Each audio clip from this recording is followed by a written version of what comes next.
যেমন যেভাবে অন্যায়ভাবে অবিচারভাবে জুলুম করে অত্যাচার করে টঙ্গীর ময়দানে ঘুমন্ত ভাইদেরকে জবাই করেছে, ঘুমন্ত ভাইদেরকে পিটিয়েছে, নামাজরত ভাইদেরকে আহত করেছে, শহীদ করে দিয়েছে, সারা পৃথিবী জুড়ে এর বিচার হয়ে থাকে। হত্যার বিচার হত্যা, আল্লাহর কোরআন হত্যার বিচার হত্যা, সারা পৃথিবী জুড়ে হত্যার বিচার হত্যা।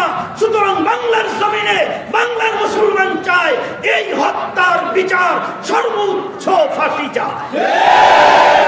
তিনটা দাবি, এক নম্বর হলো যারা তাদেরকে শহীদ করেছে তাদের ফাঁসি দিতে হবে।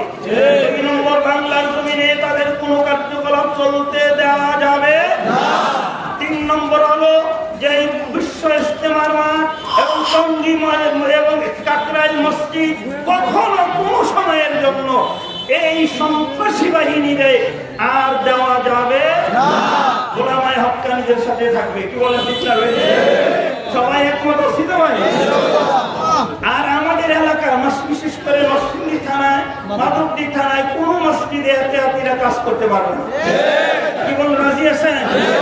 আমাদের মাওলানা শফিউদ্দিন সাহেব বলছেন কবরের নিচ থেকে শুধুমাত্র কি দেওয়া, বলেন কি দেওয়া, কি দেওয়া। আমি তার কথা একমত।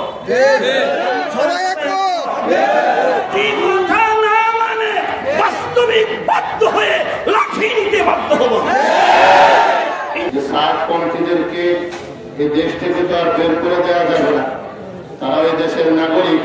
তবে তাদের এই কর্মকাণ্ডকে রাষ্ট্রীয়ভাবে জঙ্গি কর্মকাণ্ড এবং তাদেরকে জঙ্গি সংগঠন হিসেবে ঘোষণা করতে হবে। আজকে প্রায় 18-19 দিন হয়ে গেল এই হত্যাকারীদের কোনো বিচার হয়নি। ইতিমধ্যে আবার আগাম জামিনের এক নাটক শুরু হয়েছে।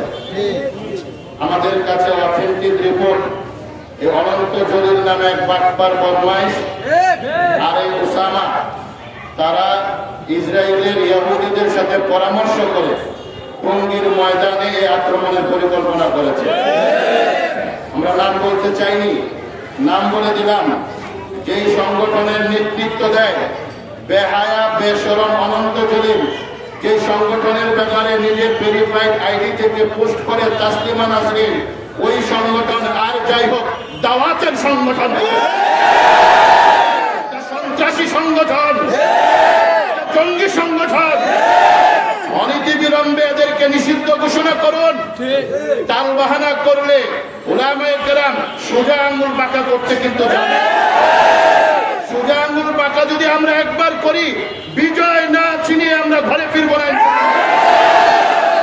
অনেক হয়েছে।